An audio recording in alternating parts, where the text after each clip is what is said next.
Hi friends, ಇದು ಚಳಿಗಾಲವಾಗಿರುವುದರಿಂದ ಹಿರಿಯರು ಕಿರಿಯರು ವಯಸ್ಕರು ಎನ್ನದೇ ಎಲ್ಲರಿಗೂ ನೆಗಡಿ, ಕಫ, ಕೆಮ್ಮು, ಒಣಕೆಮ್ಮು, ಶೀತ ಜ್ವರ ಆಗುವುದು ಸಹಜ.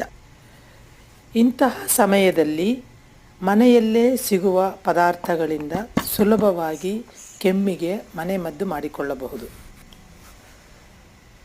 ಸ್ವಲ್ಪ ತುಳಸಿ ಎಲೆ, 7-8 ಏಲಕ್ಕಿ ಕಾಳು, ಒಂದು 2-3 ಲವಂಗ ಹಾಕಿ ಅದರ ಜೊತೆಗೆ ಸ್ವಲ್ಪ ಬೆಲ್ಲವನ್ನು ಹಾಕಿ ಕುಟಾಣಿಯಲ್ಲಿ ಚೆನ್ನಾಗಿ ಕುಟ್ಟಿಕೊಂಡು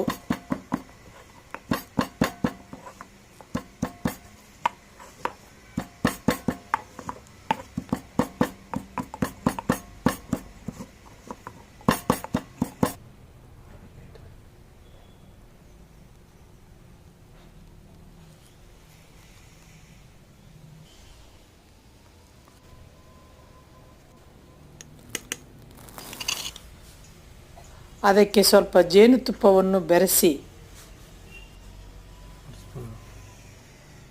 ಅರ್ಧ ಸ್ಪೂನಷ್ಟು ಜೇನುತುಪ್ಪವನ್ನು ಹಾಕಿ ಚೆನ್ನಾಗಿ ಬೆರೆಸಿ